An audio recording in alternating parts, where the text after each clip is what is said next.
second CHP coming on the way. So that'll be 4. Yeah, that'll be 4. As far as CHP offices, we've gone through East LA, Santa Fe Springs, Baldwin Park, Rancho Cucamonga, San Bernardino, Riverside, and now we're coming into the red frequency, which I don't even know which one that is. It's Palm Springs, I believe, or India or something like that. So really moving through them. And indicating, too, that CHP is not going to get tired because they keep changing. Yeah, well, because, you have these offices have been in pursuit, maybe for 10 minutes, and then they hand it off to the next one. Right. So it's no skin off their back. Yeah. They'll chase the guy for 10 minutes, give it to the next office, and go back to their normal duties. You're not in a situation where you're losing all of your officers for an extended period of time, because this guy is just flying through these areas so quickly that it's just a pretty quick handoff.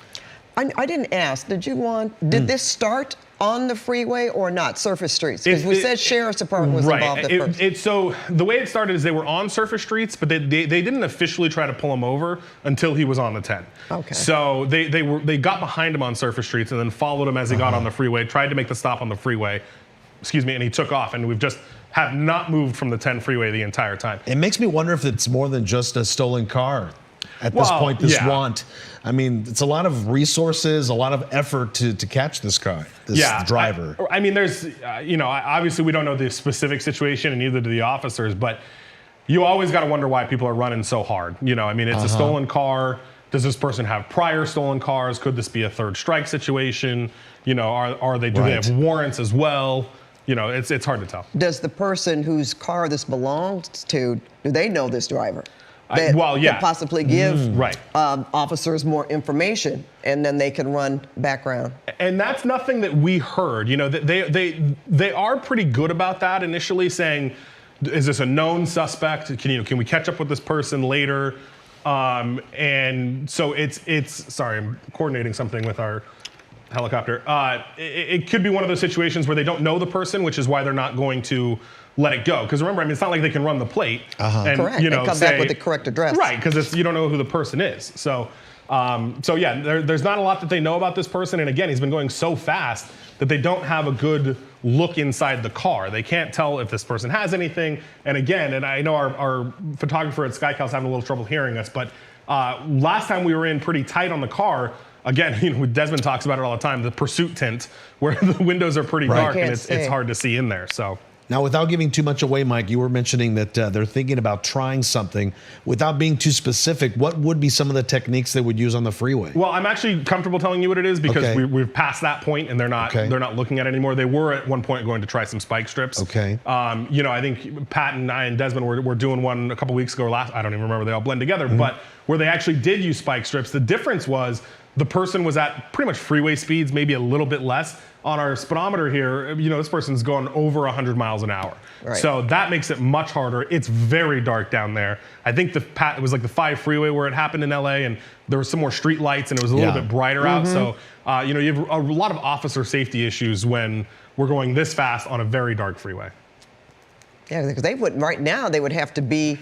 They're not in the exit lane, right? So it's not like they could position themselves there. They would have to be off. Right next to, the divider there. They've stayed in the fast lanes pretty much the entire time we've been watching it, right? Yeah. And these are wide freeways, spike strips are not long enough to cover a 6-lane freeway. Right. As I said, if they were hugging an exit lane, that could be a possibility. We've seen that happen before. Boy. But to stay, as you say, in either carpool or fast lane, that's. And look at this. That's even more dangerous as dark as it is. Look at the locator there, Hagen Lehman, which is maybe 1 or 2 exits before you get off to the 111 in Palm Springs. So this guy is already past the casino, Morongo Casino, as far as, if the map there is correct. Right, Mike? Yeah, no, it is. And I'm tracking him on the radar as well. We're almost coming up on the 111 split to go to Palm Springs. That's actually, earlier when I got a little distracted, we're coordinating with the Palm Springs airport to see if we can land there for fuel.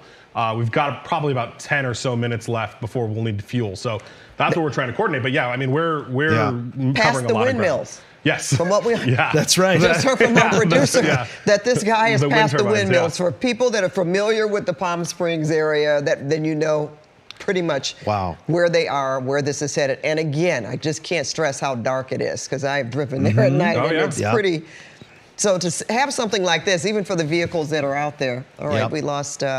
And yeah, Signal. I was worried if that was going to happen as we kind of get out. Oh, we picked them back up. But We're back there. Yeah, you can see where we're at here. We've got That's not Oh, I'm live. sorry, that's tape playback. Sorry about that. But we do have this CHP helicopter that's kind of, picking up behind us here. So I'm listening to them coordinate, try to get our signal back here. But yeah, I mean, we are covering a lot of ground. We're even so far away right now that I can't actually hear CHP on the radio anymore because they've switched to a frequency that we don't really use. So it's not programmed into our systems here. But we're moving and just been on that pedal the whole time. So now that we're in Palm Springs, basically, let's just call it that, Mike. Yeah. How far can SkyCal go and still bring us a signal that we could broadcast?